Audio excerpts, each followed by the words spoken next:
Okay, you guys are good to go. All right, good evening, everyone. My name is Kanik Aguirre. I'll be the chair for your NVTC WMATA committee meeting tonight. And looks like we are starting at 6:04 p.m. on October 29th.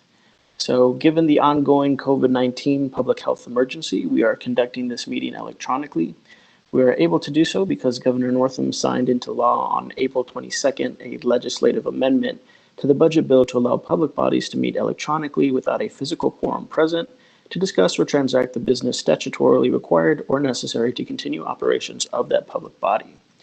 NVTC staff followed the procedures and guidelines in the legislative amendment to give notice to the committee, commission, staff, and the public. Commissioners and staff have called in using an audio teleconferencing platform while the meeting is simultaneously being broadcast to the public on YouTube.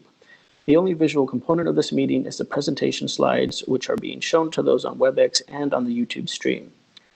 In order to help the meeting run as smoothly as possible under this format, I would like to lay out some procedures for everyone to follow. For our working group members, remember to direct your questions directly to a specific staff member and to say who it is that is speaking in your jurisdiction. And of course, we are always asking people to watch their feedback. So if you're not speaking or asking a question, please remember to stay on mute. I'll now ask Mr. Duvetter to call the roll of the commissioners and NVTC staff that are present. Mr. Duvetter. Thank you, Chairman Aguirre. Please respond here when you hear your name. We have the chairman already. Mr. Alcorn. Here. Mr. DeFerranti. Here. Mr. Letourneau. I'm here. Mr. Meyer. Oh, I'm here. Thank you. No worries. Mr. Svedberg.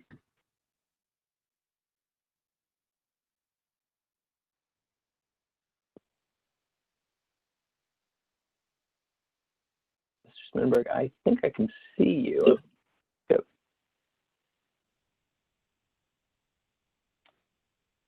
And Mr. Snyder. Here.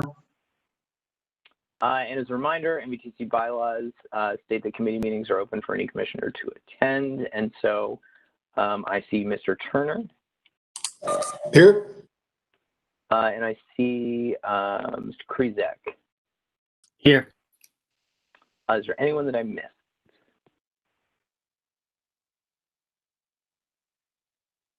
Okay. So we certainly do have a quorum for this meeting. I will now identify staff and include their titles for the benefit of the listening public. I'm WMATA Program Manager Andrew Vetter. We also have Executive Director Kate Mattice on this call, Program Analyst Zach Smith, Program Analyst Dina Gurma, and Greg Potts of Government Relations with WMATA is also on. And as usual, thanks to Melissa Walker, our IT, for making all of this work so fluidly. At this point, I'll turn it back over to the chair. Thank you, Andrew. So according to legislation signed by Governor Northam in response to the COVID-19 public health emergency, a public body or governing board convening a meeting during the declared emergency shall provide the public an opportunity to comment. In advance of this meeting, NVTC solicited written comments. Staff captured public comments via Google Forms on NVTC's website.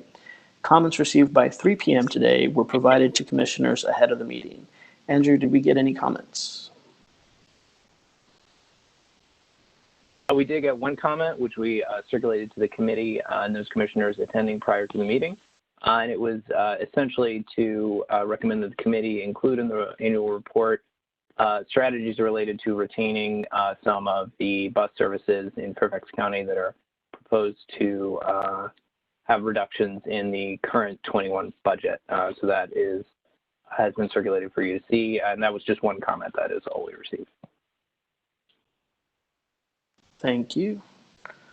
And I'd also like to give a shout out to the rest of the NVTC staff who are working behind the scenes to make all of this possible and to make these meetings a success.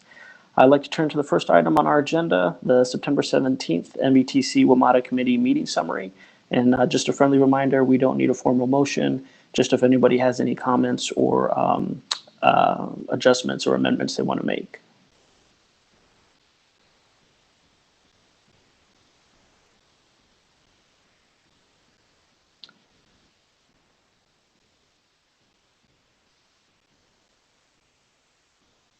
Any comments or changes for the summary?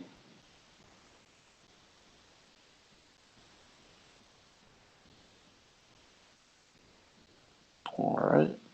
Hearing none, we're going to go ahead and move on to agenda item number 2, which is going to be our presentation on the 2020 annual report on the performance and condition of WMATA. Tonight, the committee will hear a presentation and discuss the 2020 annual report on the performance and condition of WMATA. The full commission will also receive a high-level presentation by staff at the November meeting next week before the commission takes action on the full report at its December meeting. NVTC staff have produced for our review a full draft introduction, which includes an update for COVID-19, the chapter on strategies to reduce costs and improve efficiencies, and the chapter on the uses of Virginia's dedicated capital fund chapter. They are also updating the data chapters of the report that will be provided to the commission with the full report in December. Andrew will run through the slide deck with us, and there will be an opportunity for discussion in the middle and at the end of the presentation. So, Andrew, going to pass it back over to you. All right. Thank you, Chairman Aguirre. As mentioned tonight, we're going to discuss the annual report on the performance and condition of WMATA.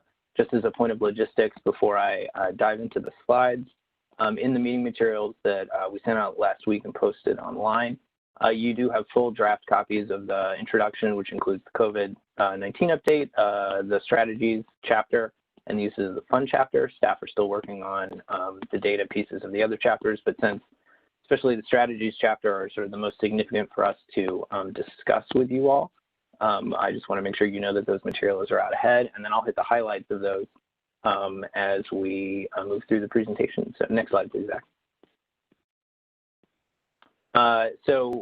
One thing that we discussed at the last committee meeting was to make sure that the report includes sort of as relevant and timely context on COVID-19 as possible, as the report will be delivered to the Governor and General Assembly in December. There are sort of 4 key points in addition to the background material that we included on COVID's impact and how WMATA has responded. The first key point to highlight is that obviously the pandemic has caused significant declines in WMATA's ridership and fare revenue and required WMATA to take additional unplanned expenses to help ensure the safety of operations. The CARES Act funding was really critical in providing WMATA with short-term financial relief, but I think as we discussed at our last meeting, the prolonged recovery has meant that the CARES Act money is anticipated to be depleted by January of 2021. And without additional federal aid, WMATA anticipates potential layoffs, service cuts, other cost-saving measures. And then sort of the last key point here to highlight on what we've weaved into the report is that the strategies that we've included in the report to help control costs and improve efficiency are very much helpful in WMATA's recovery, rebuilding ridership and revenue, but they're not a silver bullet, nor will they single-handedly address the scale of the immediate fiscal challenges that are before us. So they're certainly going to help, but they're not exactly a replacement for federal aid. So that sort of are the key highlights here of what we included in the report, and obviously more information is available there. Next slide, Zach. So for the strategies chapter, for those of you that are new, I do want to back up a little bit. This is the 3rd report. As far as the strategies, this really is the area for NVTC to state its policy priorities in regards to controlling costs and improving efficiencies to WMATA. So this is a really important sort of policy-driven chapter. And over the last few years, I think we've learned a lot as we've updated it. And so as I discussed at our last committee meeting, we restructured prior recommendations into the 4 broad categories that you see below, and then split them into essentially things that NVTC recommends for WMATA to consider or undertake, and then we tracked ongoing efforts where WMATA has made progress in certain areas and sort of highlighted key notable achievements in the last year. So that is all fleshed out in the meeting materials. What I want to discuss this evening are the bottom 3 here, which are new or highlighted recommendations. and they are repeated and detailed on the next slide. So the first here, these are sort of new-ish recommendations. Some of them are new. Some of them are things we heard loud and clear from the Commission over the last 4 months. And some of them are just sort of tweaks to update things given current conditions. So the first here, this is one that we heard very much loud and clear over the last, I'd say, 3 or 4 months from the committee and from the Commission, which is we recommend WMATA communicate and encourage a safe return to transit. And so in that, we're recommending that they continue to highlight and promote the safety efforts that they're taking, that transit is safe, that they develop a long-term post-pandemic marketing and communication strategy to rebuild ridership. And this is underway. I do want to note that WMATA has started this advertising campaign, but this is something that I think we just heard so loud and clear we wanted to make sure was included in the report. The second here is adapting rail service to match demand during the pandemic and subsequent recovery period. This is a bit of an update on previous recommendations about running more 8-car trains. And so the recommendation here is to monitor rail ridership to adapt rail service to match demand, but while maintaining an equitable baseline of service across all lines. And then as ridership rebuilds, certainly run more 8-car trains and try to meet the goals of capacity, efficiency, social distancing, et cetera, during this unique time period. And then the last is twofold, mostly as a response to the Commission's earlier in the year endorsement of the bus transformation project. The recommendation is to leverage the expertise of local regional partners to improve the efficiency of the bus network. And this one is really about working with local and state partners on areas that we support that help the efficiency of the bus network, which obviously has benefits for efficiency, metro bus, local bus, et cetera. So these are really the significant highlights. Much of the strategies chapter is an update and sort of refresh, as I've stated before, from previous years. I'll move on shortly to discuss some of the other chapters. For the moment, I do want to pause here, since the strategies chapter are NVTC's policy priorities, and they're very important that we get it right. I do want to pause for any comments or questions. And in the absence of any, I guess speak a sort of head nod that we're moving in the right direction as we approach the December Commission meeting. So, Kanik, I think we can probably pause here, and I'll kind of turn it back to you. Sure. Do any of the commissioners have any comments or questions at this point? Mr. Chair, it's Walter Alcorn. I guess, Andrew, my question is, and I realize this is the 3rd year and I wasn't around for years 1 or 2, but the title of this slide, and I know it's in the report as well, strategies to reduce the growth in costs and improve efficiencies. I guess in the long run, that probably makes sense, but I guess my question is, given where we are with FY21 budget and now looking at FY22, I mean, are we, and I know this flows down to some of the individual bullets, but are we, is this not the appropriate vehicle to start talking about how to manage the reduction, or at least potential reductions in budget that we're looking at in the coming year? So I think I can start to respond a little bit there. The title, Strategies to Reduce the Growth in Costs and Improve Efficiencies, comes directly from the 2018 legislation, which obviously is a different context and a different time.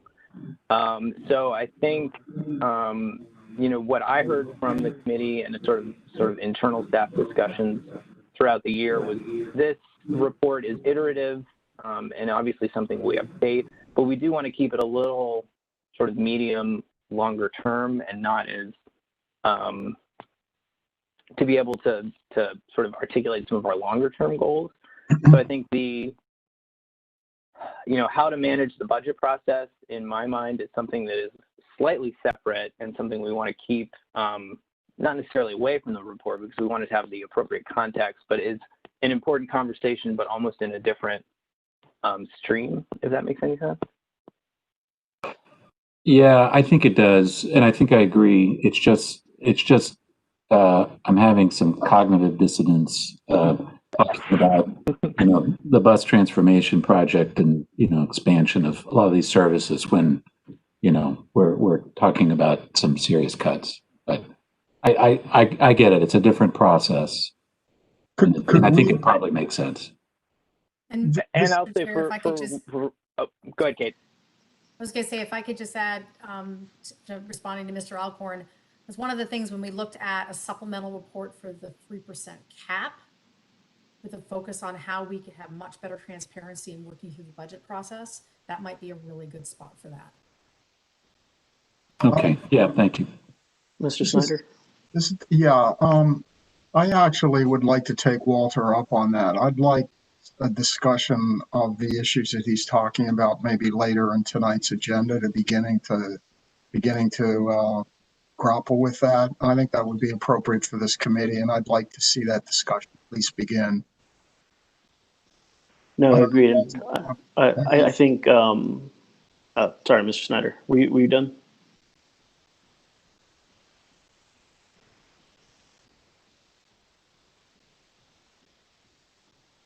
Do we lose Mr. Snyder?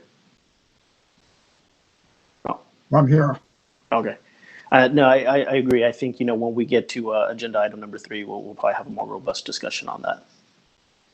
Mr. Krisick, were you trying to get in there?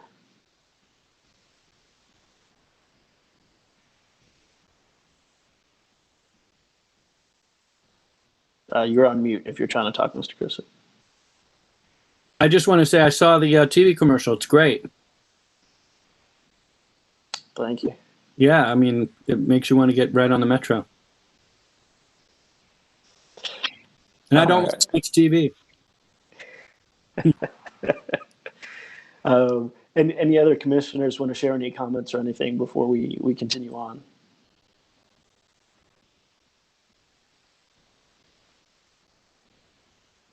All right. I think, Mr. DeVetter, you want to continue? Sure, and we do have a pause at the end of the PowerPoint as well for discussion should anything additional arise. Zach? The other chapter that's fully available in your meeting materials is the uses of the dedicated capital fund. And so this is the dedicated capital funding, the $154 million per year that the Commonwealth sends to WMATA, which is then matched by the rest of the region, DC and Maryland. This table shows the expenditures, the preliminary actual expenditures from fiscal 2020. On the left, we have the CIP category. In the middle, we have the CIP program, which gives a little bit more added nuance to what those mean, and then the actual expenditures on the right. Next slide. And what I'll do here is highlight some of the larger capital accomplishments that WMATA had during fiscal 20. And so these are significant, I think, achievements that were made in the capital budget. Obviously, we're funded by a variety of sources. Dedicated funding helps. And so we just wanted to highlight several of the larger total capital accomplishments, of which our dedicated funding was a part. So for railcar investments, the big accomplishment here was that in fiscal 20, all of the planned 7,000 series railcars were conditionally accepted by WMATA. Big accomplishment. These have gone a long way to helping improve system reliability. Next slide.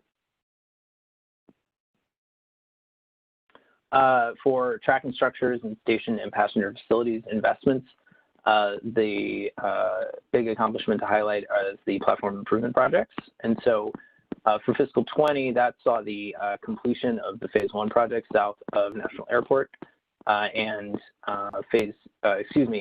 Fiscal 20 also saw the start of the phase 2 project on the Orange Line west of Boston. And so these are huge capital projects that dedicated funding made sort of financially possible from a long term that I think we've seen yield a significant dividends. Next slide.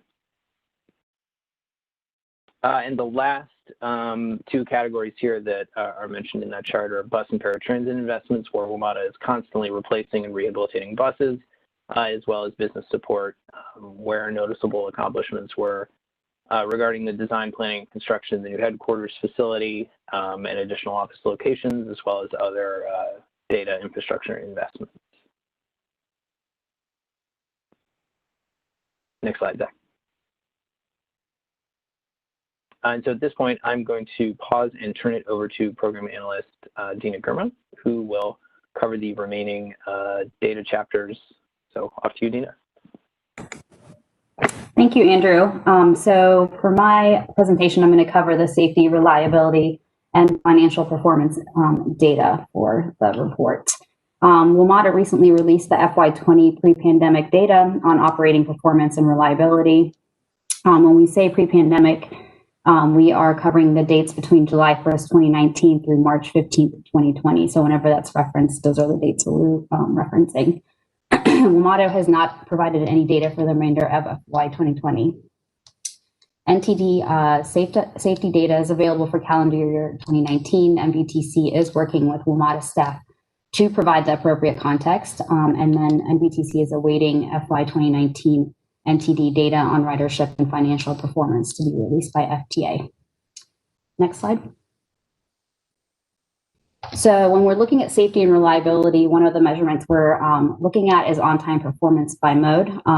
And this is the rate at which a transit system carries passengers to their destination on time. This metric is used to evaluate the timeliness of travel for both rail and bus operations. So when looking at this slide, OTP for both bus and rail was trending up and was incrementally getting better when compared to previous fiscal years. And then the next two following slides will deal with equipment reliability. The key to understanding equipment reliability is that the higher the value, the more reliable the bus or rail systems. The next slide. So the first slide shows the metric used for rail equipment reliability, and that's mean distance between delays. And this is the average number of miles that are traveled between failures that delay the rail service. And so as you can see, rail has been experiencing increased reliability as we look at the trends shown here. And then the next slide, please, Zach. And then the second slide shows the metric used for bus equipment reliability. And this is mean distance between failures. And this is the average number of miles that are traveled before mechanical breakdown of a bus. And so although bus experienced a dip in reliability in previous fiscal years, it was trending up for this fiscal year. So finally, an important takeaway when looking at this data in relation to capital investments and improvements is that as various system investments in Metro occurred, such as onboarding of the new 7,000 rail fleet, as well as infrastructure repair, such as platform repairs and replacement of buses, all these are helping yield better OTP and reliability for the system. That's all I have. Thank you, Dina. So this is, other than the next step slides, this is sort of, Mr. Chairman, this is sort of our pause to wrap up any discussion, any further thoughts or sort of remaining questions on the information that has been presented. Sure. Thank you, Andrew. I don't know if anybody else, I wanted to give it, if there's any other staff from NVTC that wanted to make any quick comments. Mr. Chair, this is Kate Mattice. I'm happy to do so. And again, this is really for the benefit of some of our newer members. As Andrew said, this report's our third report. And actually, this all came from the dedicated funding legislation for Metro back in 2018. So a lot of the elements are actually required in code. So if you're sort of understanding why we have these different parts. But the things what Dina presented, and also as Andrew as well, is that you're seeing that the investments that are being made with the dedicated capital fund are showing results with the reliability and on-time performance. And it's good to be able to see that. Obviously, data pre-pandemic is that snapshot in time. We have obviously a longer term outlook, but in terms of the reliability and things that are going to make this system something that folks want to get back on, they're very well positioned if you look at the data. And again, just rewinding back to the introduction, this is the report that can shape NVTC's priorities for things to articulate to our board members and or through letters and other things. So obviously your endorsement and acceptance of what we've identified as NVTC's priority strategies for Metro at this point is very, very important. Thanks. Thank you, Ms. Mattice. At this point, we're going to go ahead and open it up for our commissioners. Does anyone have any comments or discussion?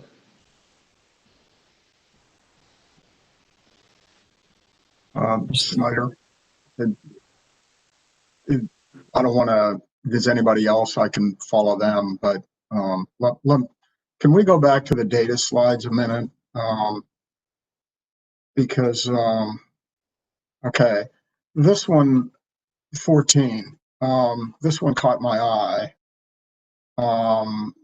because we seem to actually have a deterioration. You have a marked deterioration in reliability and then a slight improvement. But if you compare FY 2020 to FY 2017, we're actually, if I'm reading this right, we're actually significantly less reliable in 2020 than we were in 2017. And the immediate question is why?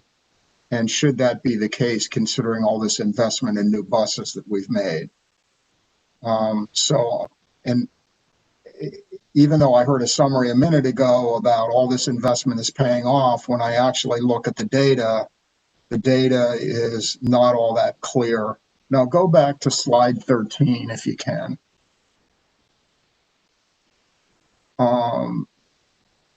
Okay.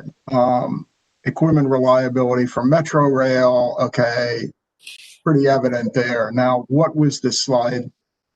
How about the slide before that? The one that had the 2 bars for each year. When I look at Metro Rail reliability, yeah, there's an improvement from 2017. It seems to, by and large, plateau, which is good. We're not losing ground.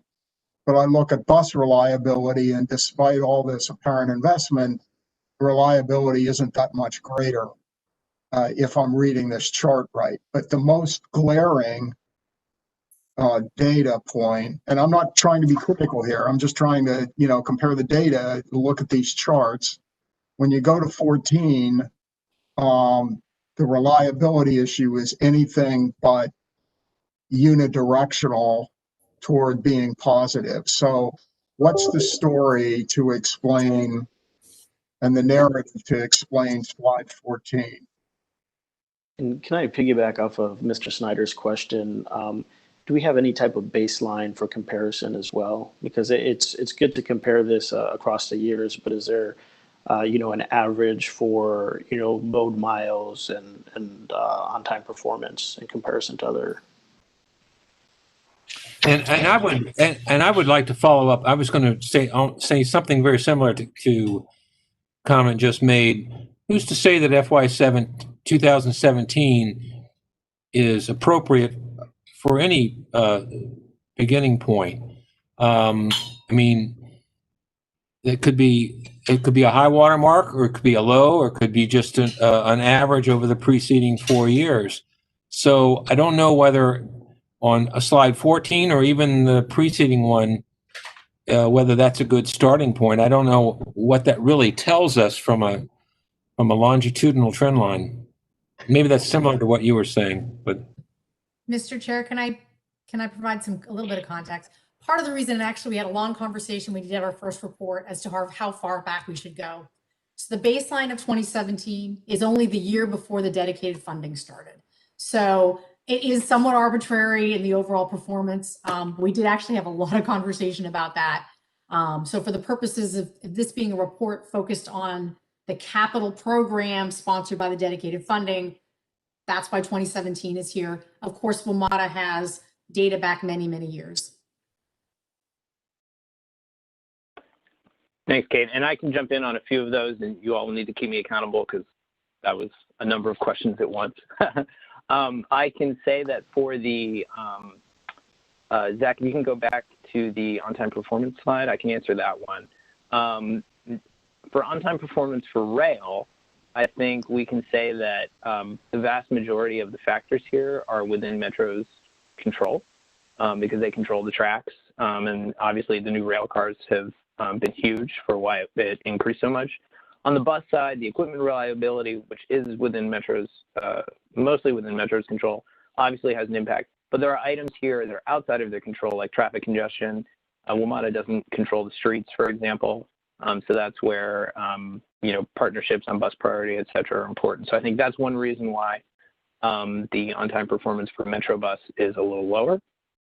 As to the equipment reliability, I'd have to follow up for, I think, a firm answer. I have lots of partial theories in my head, but I don't like to do that.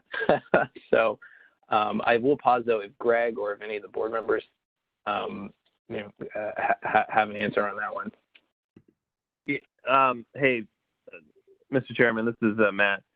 I can maybe help a little bit here, not necessarily on that specific question, but just to back up for a second, the Metro Board has a safety and operations committee that reviews metrics, approves the safety plan, and looks at all these figures in a lot more detail than this every year.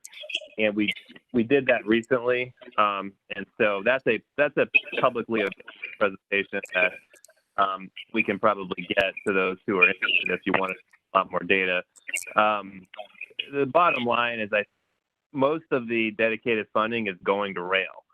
So you would expect to see improvements in rail, but not necessarily in bus, because bus is kind of status quo. And the reason for that is the problem areas and the areas of deficiency that have been most acute in terms of fires and incidents have all been on the rail side. And so the real quest for dedicated funding was really to upgrade the system on the rail side from the 40 years of kind of neglect that we've had.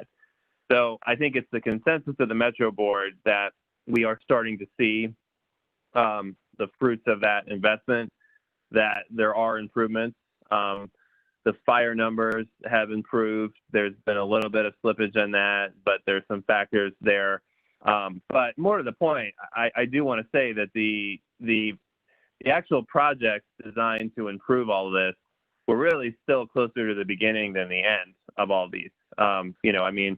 You all know from your work in your organizations and counties and towns and so on, capital projects take a long time. And so having the dedicated funding is allowing Metro to come up with a capital plan with reliability moving forward, but it only has been in place now for really 2 years. So yes, there is a definite improvement on the rail side as we move forward with the 8,000 series cars and retire more of the older cars. That should absolutely improve. But some of the fundamental stuff, there's a lot of track work going on, almost constantly. There's a lot of repairs for some of the components and so on.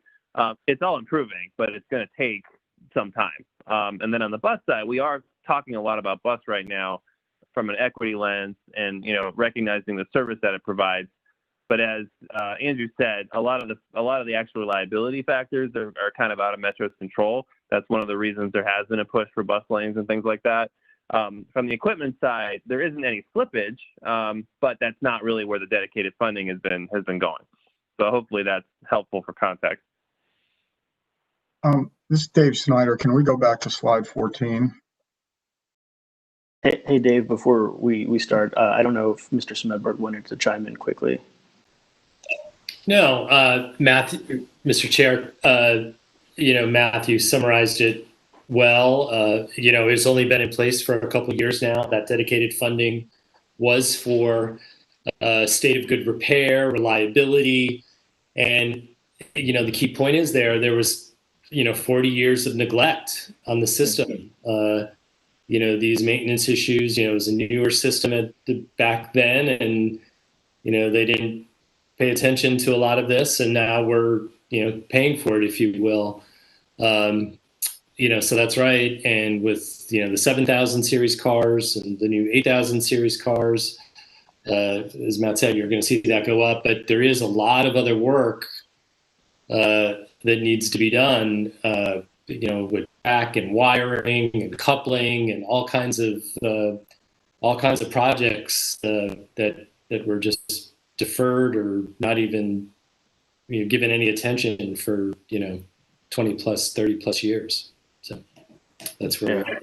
Yeah, very, very unfortunate, but glad that we're starting to pay more attention to that and invest. And that's a long way in a relatively short period of time. They've got a whole division and really solid folks. The general manager has brought in people who, really know what they're doing. They're good engineers. They're really on top of things. So, thank you, Mr. Smedberg. Go ahead, Mr. Snyder. So let me follow up. Slide 14. So this is my request that we somehow explain what's going on there because it doesn't fit the narrative. And secondly, maybe it's a recommendation of our report focused on slide 14 that we should see that recent trend just from 2019 to 2020 continue, and we'd like to see how we're doing. If in fact bus is so important from an equity standpoint, we need to see better reliability for that than we see now. If your context is equity, if your context is merely finance and reliability, you're thinking, okay, Metro got all this money and things actually declined from 2017 to 2019. Yeah, they're showing modest improvement, but still a lot lower. So I'm looking for more of a narrative to explain that slide. And also, does it suggest a recommendation that this group should make about reliability of the equipment? And this is just equipment reliability. This isn't on-time service, which would be affected by other things, but is equipment reliability. And another question I have is, how does all this data fit into the national perspective? We've used 2017 as sort of the high water mark here, or at least a point. Are we doing better or worse than other major metropolitan bus systems? So I asked that question, but for purpose of this report, if this slide is going to be in the report, and if this data is going to be in the report, number one, we need to explain it because it doesn't fit the narrative that, oh, we got this money and things got better. And I'm not being critical of Metro. I'm just trying. And then secondly, should that educate a recommendation that this is something that we want to see improvement of in the future, particularly in the equity context? Throwing out questions more than anything right now. Andrew, did you want to respond at all? I think we can certainly add some narrative to help explain that. And this is part of the iterative process of now we have sort of 4 years to look at, which we didn't necessarily have in previous years. I can add that I pulled up the third quarter performance report where this comes from that will certainly circulate as a follow-up. And I can say that the pre-pandemic 20 values did meet target. So I do just want to add that. As far as sort of the previous trends, I would need to follow up further, which we will certainly do. Greg, I don't know if you wanted to add anything. Sure, yeah, I can follow up with you, Andrew. I don't have any insight this evening on exactly what's happening, but as Mr. Letourneau mentioned, we have an Office of Performance that really digs into this data. So we can work with them to see if they can identify any trends that are happening, and I can get back with Andrew on that. Sounds good. Yeah, and I'll just comment, I think a slight explanation is justified, and Mr. Letourneau covered it pretty well, I think. On one side, we need more data points, and on the second side, this is just getting started, right? But I also agree that I think it would be good to have some type of comparison with another metropolitan area, just what kind of knowledge they're getting out of their buses, just so we have a baseline to compare to. Yeah, we'll certainly look into that. I can say that from my familiarity with this data, especially these figures in particular, there aren't really national, I think, what's the right word, targets, so to speak, because these ones are so variable amongst agencies, amongst their very specific hardware, fleet types, conditions. So that's something I think we can certainly follow up on, but I do want to kind of put a point of caution on that one, that as opposed to some other data, primarily which is sourced from the National Transit Database, the agency comparisons can be sort of a little apples and oranges. No, very good point, Andrew. Oh, go ahead, Mr. Snyder. Mr. Chair, yeah, that's a very good point, and I think it's hard to make those direct comparison. Well, I guess if there's anyone that has similar equipment that we're aware of, if we can just kind of get an idea from that. If not, then totally understand. We don't want to be comparing apples to oranges. And when I mentioned more data points, I didn't necessarily mean going back further in years. I mean, we just need more years to go forward so we can actually see how some of the investments are playing out. Right. All data is local. This is Matt again. There is, so the presentation, the Safety and Operations Committee does benchmark against three other agencies when possible. A lot of that was more focused on human factors because that's frankly more in our control. But if we can dig that up from, I answer some of these questions. Mr. Chair? Sorry, Kanik, I keep going on mute here. Someone keeps putting me on mute. Go ahead, Mr. Sandberg. No. Matt made a good point. We should really get Andrew a copy of that report. It is public, but we can get it out to the committee. It would be informative for everyone. Sounds good. And I heard somebody else trying to get in there. Mr. Chair, it's me. I just following the conversations. First, I think staff. It's really helpful to see the slides 13 and 14, and I think Mr. Snyder, you seem right on with respect to the bus concern. I also think actually that the context with respect to the investments that Matt, you and Mr. Letourneau and Mr. Smedberg mentioned is good. For me, at least, looking at the report, I don't see, maybe I'm missing it, but I don't see the data on slide 14 in the report, which is frankly okay with me. I wonder if a couple of additional sentences that reflect this conversation towards the end of the paragraph on page 28 of the report might allude to our concern, or I don't know, the exact language is not something I feel like I should be offering thoughts on, but a couple of sentences or a sentence that kind of alludes to the concern, but also keeps in mind the larger context of that we're operating where the capital fund seems structured to have been focused on rail. So for me, at least, I don't know what those additional sentences would be, but that would seem to me possible to address the good concerns raised. I do want to, this is Andrew, I do want to jump in to respond to that one briefly. I do want to be very clear, just from a logistical standpoint, we haven't provided you with the full data chapters yet. You're seeing this as a highlight early. We were unable to fully put this into the full package chapter by send out. So that was sort of a little bit of a two-step by certain deadlines kind of thing. So I just want to make that point clear because it can get very confusing. I think that's totally reasonable because there's a lot happening. So, but maybe that gives you a sense, at least of my view of the conversation going forward. Thanks, Mr. Chair. Thank you, Mr. DeFerranti. Mr. Alcorn, you trying to get in there?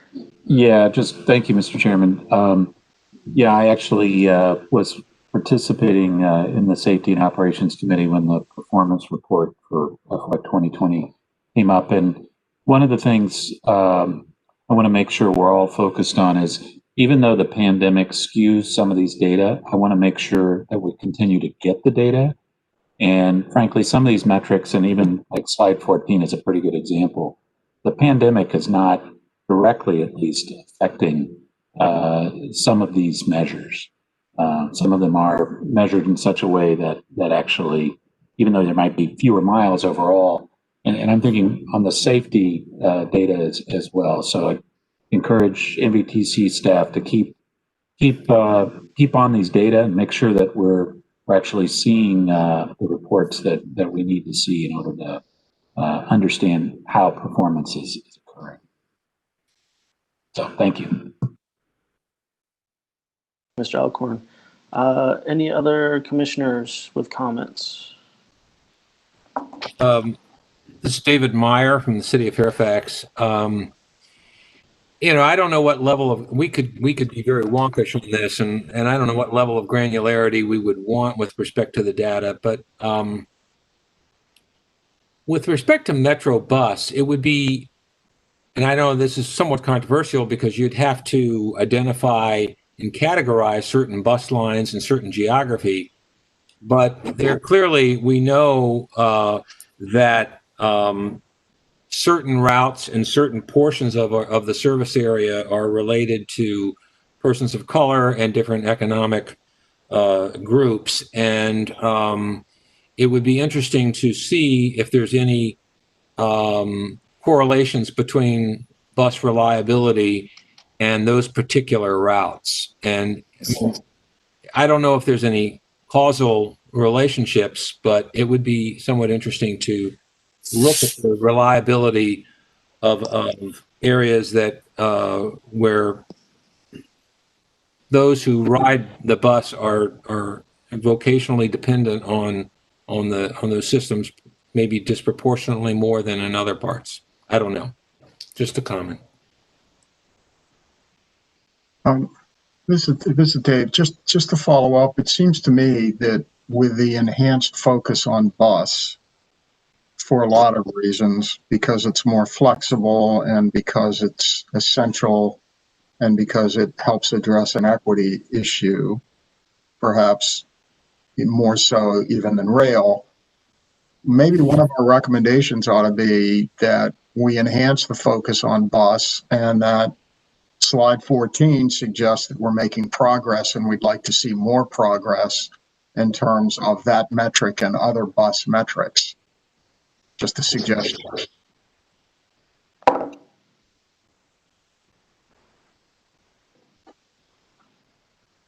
Thanks, Mr. Snyder. Staff, any other comments on that?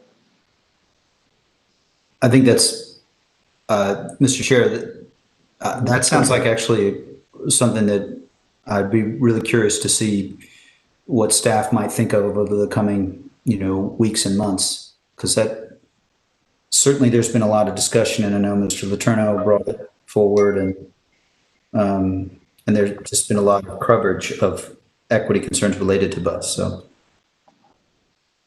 I'd be interested in that. I do have a couple of comments that are related to context, and this being the first of the years that I've been on.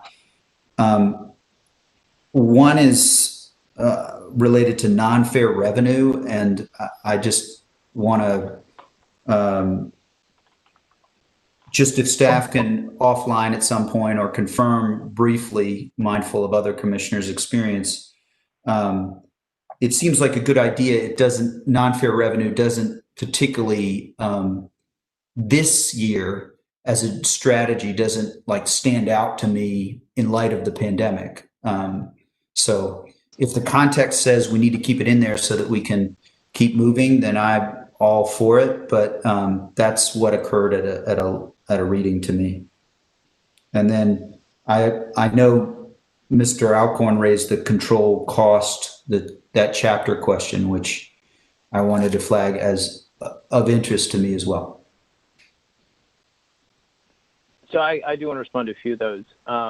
I think we can certainly add, I think your observation is correct, and even in Metro's budget documents, their non-fare revenues, once the fiscal 21 budget was amended earlier, declined because of the pandemic, and there's a lot of reasons for that, but I think it's very valid and fair. So I think we can add some context to kind of help, because it's important to keep that one going, because it's sort of a long-term aimed one, because lots of things can play in the non-fare revenue space, but I think we can certainly kind of give it a little bit more contextual dependency to respond to your comments. And then I was not quite clear on the controlling cost piece that you left on.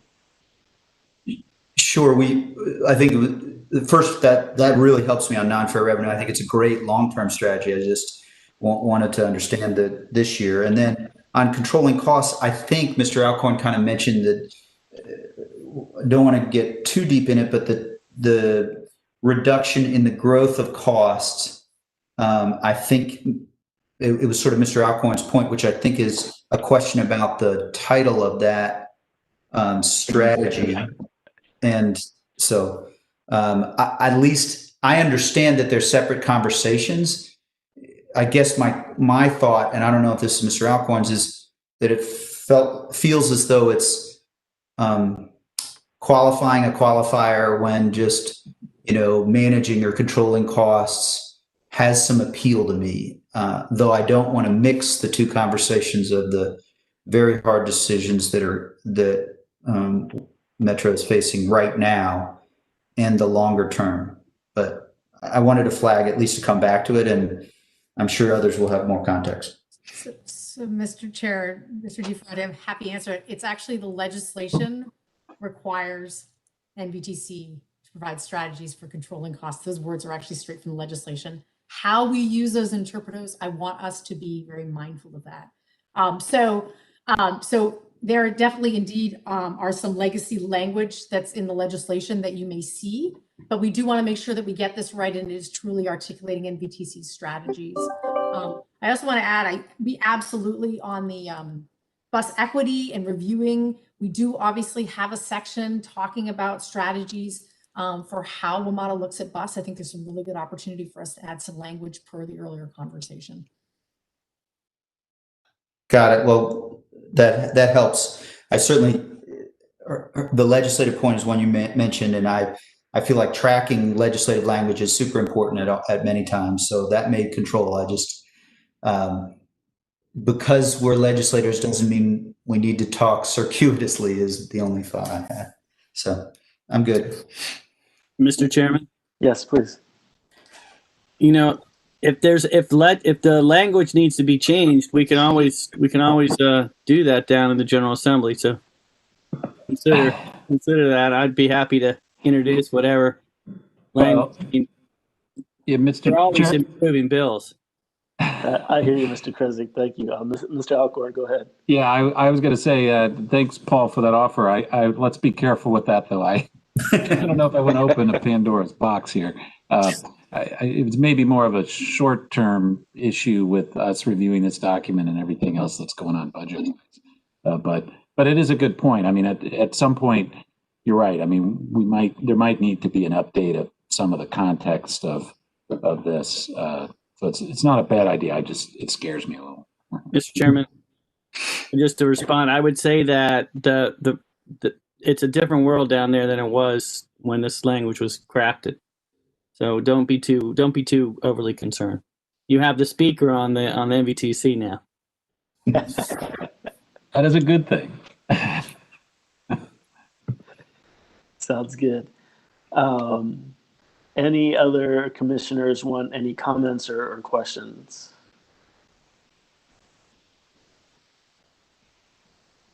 All right, hearing none. Andrew, I think we're ready for next steps, if you will. Sure. I do want to just summarize, I think, what I heard on mostly the earlier conversations on the data and reliability. I think we have a lot of follow-ups, sort of what I would call just information follow-ups that we'll work with Greg and sort of do some circulation and I think a little bit of investigation on. I think the big follow-up for the actual report chapters, and granted you haven't seen the actual chapter yet, you're seeing a highlight, is that we're going to make sure that those figures have the appropriate narrative context that helps, I think, address a lot of the issues that you asked. And so I'll certainly work with Greg and other WMATA staff on making sure that we get that right. And I also want to be cognizant that, we do have limited time as we move toward December, and that the audience is the General Assembly and the governor. So I think a lot of the other follow-ups, I think we'll work on with you all, and then we can certainly, pivot more longer term about how we may want to address those. So did I get that right, Mr. Chairman? I think that sounds about right, unless anybody had a quick comment on that. Yeah. Sorry. One more. It's not just a sort of a statistical thing, but there ought to be the flavor of this report. We ought not to shy away from the equity issue, and we need to talk about improving the bus service overall. So, and I don't mean in a negative way. I mean, this is something that collectively, I think that this data shows that there's room for that, and we're starting an upward climb. in terms of just the one metric of reliability, but it seems to me there ought to be a theme in here where we talk about bus service. That underscores the importance of focusing even more on that and improving service even more. Do people Sure. agree with that? Is kind of a theme. I don't want to engage in writing it tonight, but Yeah. But I mean, Andrew, who was that? Was that Mr. That was Svedberg? me, Kennick. Yeah. Go ahead. Thank you. Dave, I just, Mr. Snyder, just want you to know that the Metro Board and General Manager have put together a whole, or put together a group that is looking at equity issues across the entire organization. It's pretty broad in its focus, and a lot of steps have already been taken. And to be honest, I'm not sure. I mean, I understand and appreciate what you're saying, but I'd be interested to hear maybe Kate or Andrew or chime in on this. What was, if this is really an appropriate piece to report, or it's, a special addenda maybe or something. I don't know if it should be a specific call out given what's already going on or what's already underway at Metro and what's happening across the region. I don't know. This is a very specific report, and I would hate to draw too much attention away from that. But that's my own personal opinion. Yeah, I can jump in a little bit, Mr. Smedberg. I do think that this is a challenge that staff has faced, that this report is indeed somewhat narrow in scope. And so, there's understandably a desire to include lots of things in it. So I think our challenge, and this is something that, I'll bring back to our staff is, we've heard, I think, a lot of really important subjects. And so what's the right place for them? Where can we make a tweak in the report to kind of get at the flavor, I think, that was used? And then what are some things that we, work, sort of more offline with our board members on?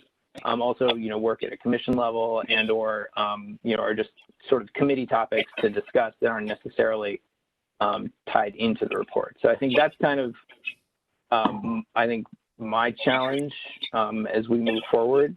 And I'll kind of pause there. Hey, Andrew and Mr. Chairman, if I can just kind of add on to what Paul said, I think there's a conversation we need to have about bus, and it started with the bus transformation project. There are some potential unintended consequences with how we move forward and exactly how Virginia says and does things on this, because our situation is very different in that we have our own bus systems and we do provide our own service, and that's not the case for some of the other Metro partners. So when we look at what the investment and what the value proposition is for the money that the jurisdictions are paying, it comes out differently for Virginia than it does for the districts and it does for Maryland. And those are things that Paul and I have had a lot of discussion about, and we've talked to our fellow board members about, and Metro staff is very well aware of. So there's nothing, and obviously we want bus service to be as good as it can be, and we want it to improve. But in terms of the investment of where the dollars go, it's a very nuanced conversation, because when you think about Metro, we think about it as Virginia, but the money that goes in is used system-wide. And so where does that go and who benefits from it? And what is the value back? Because on the staff calls that Paul and I have that are sponsored by NVTC that we do before meetings, we hear this consistently, which is, the Virginia jurisdictions need to see value for the investment that they're making. So I'm not at all discouraging the conversation. I think it's one we should have, but I just wanted to sort of throw up a flare that it's a very nuanced conversation when you look at the totality of where the investment is, and it's kind of zero sum. Whereas, in terms of operational investments and things like that, and frankly, the service that Metro can provide. So what we don't want to do in any way is further discourage the rail service that we have at the expense of other types of service, at least at this moment, without a much broader conversation. and we should be aware that potentially not everybody in the Metro universe feels that way. So Paul and I are kind of protective of that. So I'll stop there.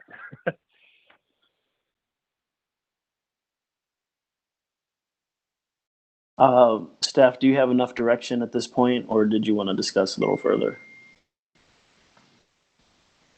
I think we have enough. Unless Kate, if you, I don't know if you No, have I any was just saying, I thoughts. think we do we'll have enough. certainly- And one of the things, just to caution you, of course, we had to get our materials for next week out. So that when you look at next week's materials, it's exactly what you saw. So obviously we at staff are going to go back and do some tweaks and move some things around and add some things. So how we get that out to you, that's what we'll need to regroup on. So maybe the point of caution, don't freak out if you don't see changes for next week's materials, because they were published before this meeting. Sounds good. All right, now are we ready for next steps? Oh yeah, let's do. Okay, so so I got to get back in the group here. So for next steps, we will include the safety data that we do have. We're just still working through producing that draft, updating the financial performance and ridership data from the National Transit Database when that comes available. So cross your fingers that it comes in November. And then I think quite significantly here, responding to comments that we've just heard both here and, as we take a lot of this back and figure out a path forward internally next week, what we hear at the November commission meeting, where this will be an information item. Next slide. And then just a reminder, this is info in November, action December, and it is due on December 15th because we got the deadline moved, but still doesn't feel like it's enough time. And so with that, I think we'll kind of just turn it over back to you, Mr. Chairman. Mr. DeVetter, looks like we're ready for agenda item number 3, and let's see how exciting this one's going to be, because I feel like some of the jurisdictions might have a little bit more to say than others, but other items of jurisdictional importance. Who wants to kick us off? And I'm kind of looking at you, Mr. Krisick. Let me talk to you about the 11Y. No, I think what's important that I'm hearing from my constituents right now is that there's a lot more that they have. I mean, that they have some more input on or at least the input that they want to know, they want to have is on bringing back the bus lines that are going to be cut, because of the budget situation, and they're worried that what's temporary will not be temporary. And I think we need to be able to let folks know that that's not the case somehow.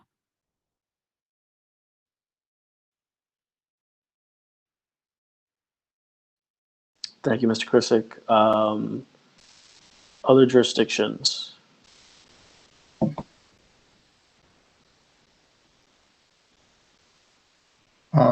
Mr. Snyder, go ahead. Yeah, thanks. So yeah, there are several of the bus lines that go through Falls Church. We don't have our own bus system, so our system is the Metro bus system. So what Metro bus does is important to us, and I know there's been a lot of internal jurisdictional discussion about those bus lines. On a positive note, the work on East Falls Church is fantastic.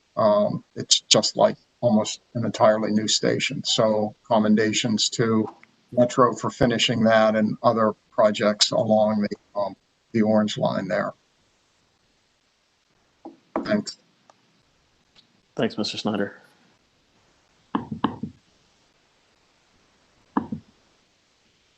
Mr. Meyer, anything? My comments are somewhat of a mirroring Mr. Snyder's. City of Fairfax does have its own bus system. We are constantly evaluating it in terms of its route, the efficacy of the routes and ridership. I will note that during the most stringent part of the pandemic shutdown, we were still having, for a small city, we were having ridership between 500 and 600 persons a day. Those persons were not taking the bus to an art gallery. They were riding the bus to go to work. and we suspended our fares. So, and that suspension has continued. I would like to make it permanent. That's a discussion that we're continuing to have.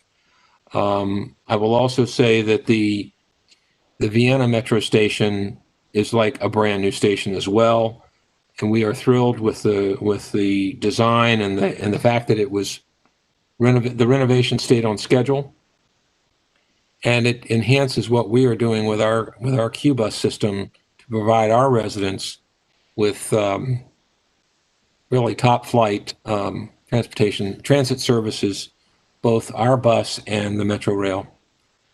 So from the city of Fairfax's perspective, we believe that we're well served with that renovated station. Thank you, Mr. Meyer. Mr. DeFronti, anything from Arlington? Oh, thanks, but no, we're happy to let others. There are a lot of issues to raise locally. We're okay. Yeah. All right. Mr. Alcorn, anything from Fairfax? I think he chatted that he needed to drop off. Oh, okay. Mr. Letourneau, any closing things for Loudon? No, obviously we're all tracking Silver Line Phase 2 carefully and trying to continue to work through issues there, but there aren't any really new updates since we've last gotten together on that.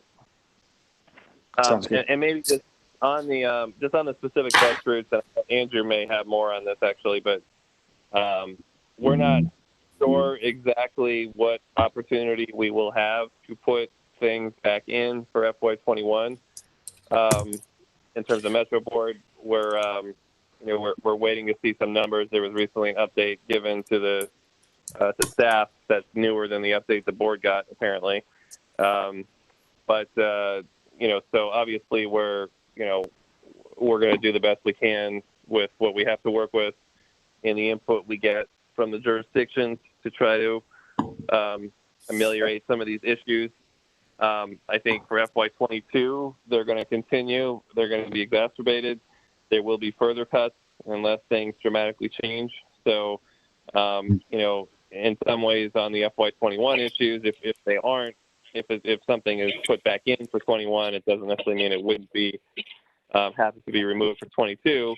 But I think everything that's happening is in the context of the pandemic and hopefully is temporary. So, that's kind of the mindset that the board has had. So I don't know if Andrew or Paul want to reflect any further on that, but. Yeah, I mean, Mr. Chair, we're going to be going into, Matt and I will be having further discussions, and on the 5th, we'll be having additional discussions. But I'd be curious, though, if people are feeling comfortable, because 22 is fast approaching in terms of preparation and getting that budget together. The federal response is still somewhat uncertain. Obviously, it may come in a little bit more clarity after Tuesday night or later that week, depending on how the presidential election and the Senate go. But what are you all? I'd be curious. What are your CAOs or city managers telling you about your upcoming budgets for fiscal year 20 or 22? Sorry, are they, just in general, if you feel comfortable in sharing? Because Matt's right. I mean, we're going to have a challenge for 21, but those challenges don't go away for us for 22. In fact, we're compounded and are going to be more difficult potentially. Well, I'll share for Alexandria. I think we're going to be in the same boat. Fiscal year 22 is really going to be the one where we're going to have to crush the numbers and see what's happening, and that's the one we're really trying to prepare for right now. I assume everyone will have difficult budget situations in the coming fiscal year or the new fiscal year 22. That's certainly the case for Arlington. Calibrating our budget guidance, it's certainly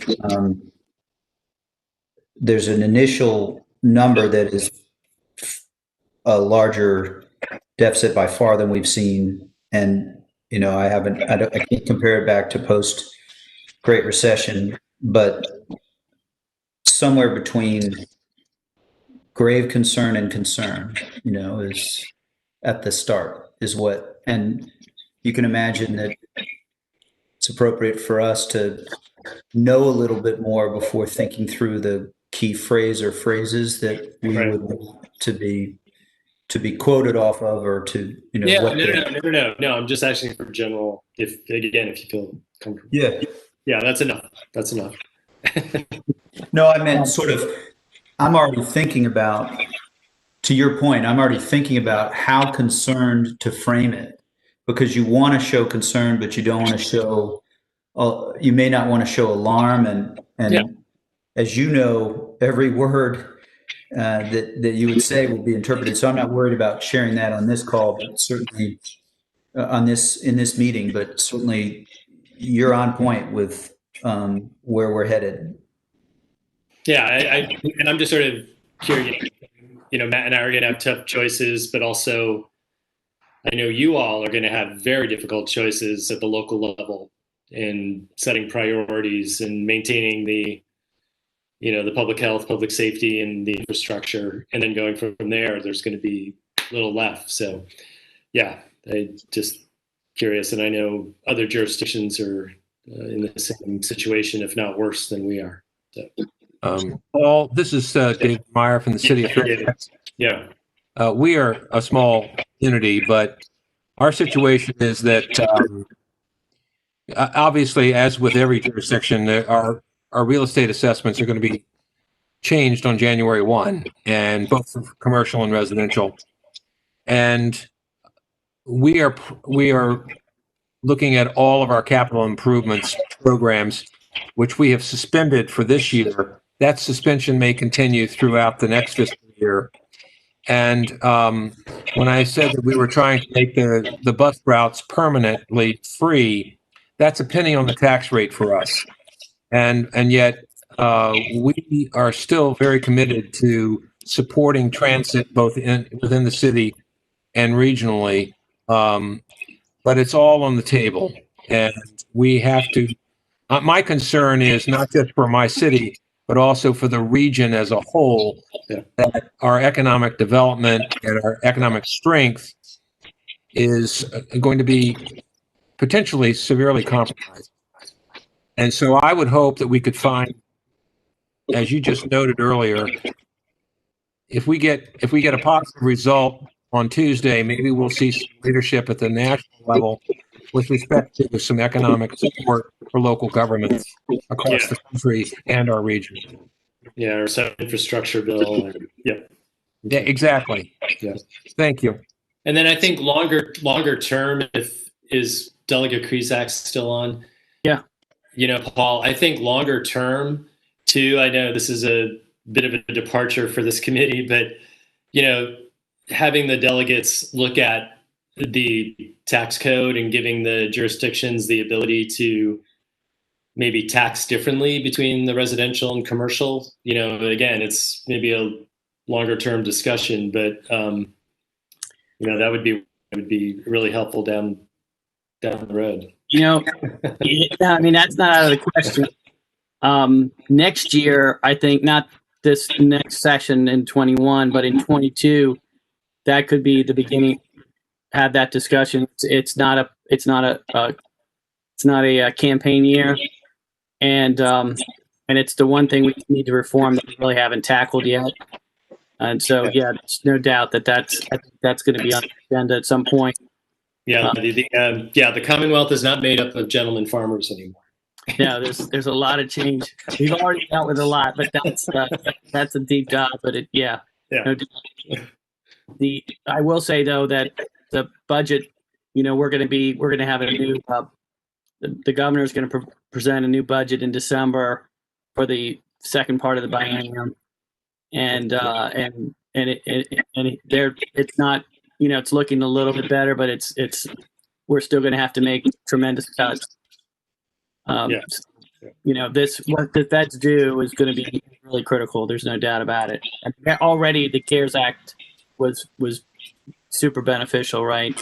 Yeah. We needed but we had to still cut almost $3 billion for this, for this stuff budget. So but one of the things I want to get back to my 11Y, Mr. Chairman. The important thing is this is the big issue, you guys, is that we make it clear to all of our constituents that these are temporary and that they're going to come back, and they're not being. It's kind of like what we've done at the state level with the budget. We used the words freezing. We froze the budget. It didn't, so we can unthaw it later. So anyway, it's just, I think it's really important because people are panicked, because especially with the 11Y, it took so long to really get that to a point where it's starting to, where everybody was able to utilize it because it was so popular. Yeah, and if I recall correctly, the 11Y was really pushed out more and highlighted when we had the shutdown. And so people found it and they were like, wow, this is actually really, really good and reliable. And we started getting some really good usage out of it. So it's unfortunate, just another point on the long list of casualties of COVID, right? Yeah. So. Thank you, Mr. Chairman. Mm-hmm. I would say, let me add a little bit of different perspective. With regard to the federal government, there's a limit even to them, their ability to run up deficits. And while I think they should, and it would be desirable, and we hope they would, the reality is, I think regardless of who comes in, they're facing historic deficits that are probably going to constrain future CARES Act type things in ways that we don't really know at this point. So as much as I would hope for major federal continued support, I'm not counting on it, number one. Number two, I think that if the financial crisis is any sort of an indication, the worst years are yet to come. And I think you've heard that from some others. There's also a psychological issue. People felt that they were all in it together this year. But as that goes on longer and longer, you're going to have a tendency to lose some of that. And it's going to just get tougher and tougher. I mean, one way to look at 2022 would be the reverse, or fiscal year 2022 would be the reverse of fiscal year 2021, which had 1 quarter of good and 3 quarters of bad, assuming that those 3 quarters of bad are going to be the first 3 quarters, and then maybe we have a good year at the end. So in a way, if you want to be super conservative about it, you don't assume a full-scale recovery until even fairly late in fiscal year 2022. The other point I would make is that as a transportation system in the region, we have to grapple with the fact that a lot of people that went into offices are working remotely and probably will continue to work remotely for the foreseeable future, if not pretty much forever. So I don't think we're ever really in the macro sense going back. But the issue is, where are the opportunities for moving forward? And specifically, though, on the bus routes, on bus transportation, how we can improve service and do it more efficiently might be a consideration. So I'm not commenting on that, but I am commenting on some of these changes that we see may be permanent, and how do we respond effectively to that? Thank you, Mr. Snyder. Anybody else? All right. I do want to make a couple of comments for my own jurisdiction.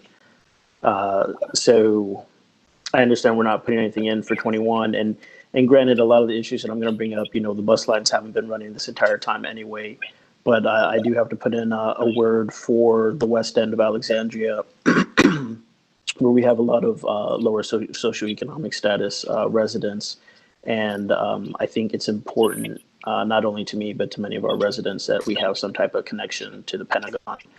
As it currently stands, there's kind of a cutoff from the West End to getting to the Pentagon. And if you think about cost, going to Van Dorn and then being charged money to get to Pentagon, it might not seem like much, but when we're in the middle of a pandemic and folks are having their hours reduced and such, it makes a big difference. So looking towards 22, I do want to see some type of connectivity for the West End of Alexandria to Pentagon.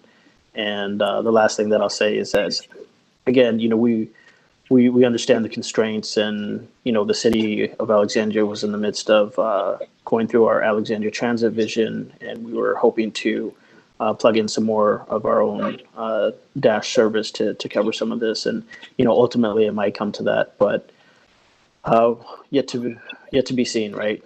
But that's my 2 cents on that, and I've already had long conversations with Andrew about it, so he's well aware of my thoughts on it.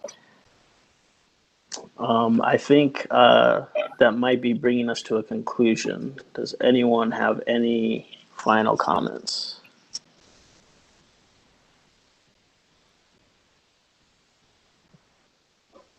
Staff, do you guys have anything? Mr. Chair, Is that Mr. DeFerranti? we ought to say thank you. We gave you a lot of comments. That does not mean that we didn't think that there's a lot of work. So Thank you. That is very true. thank you for it. No problem. All right. I think that might be it for tonight, everyone. So thank you all again so much, and we will see everyone at the NVTC Commission on November 6th? 5th. Okay. Who's won by then? I think for everybody's sake, I think we're going to hope that we all know who's won by then. And Andrew, am I missing anything here? Nope, we're in good shape. All right. Oh wait, the next meeting. I'm sorry. I forgot. Oh yeah. I can do it if you don't have it in front. So I think based on the feedback, we're looking at December 16th at 6 p.m. So if you haven't marked it on your calendar, please do so. If you have any conflicts, I know things might be changing quickly in December. All of a sudden, people want to have parties left and right. Not that a party is more important to our NVTC WMATA committee meeting, just to be clear. Only social distance parties, right? With masks. That's right. And virtual preferred. And I think the last thing here, with an anticipated February commission meeting, staff may seek to hold the committee's discussion of WMATA's FY22 budget at a yet-to-be-scheduled January committee meeting.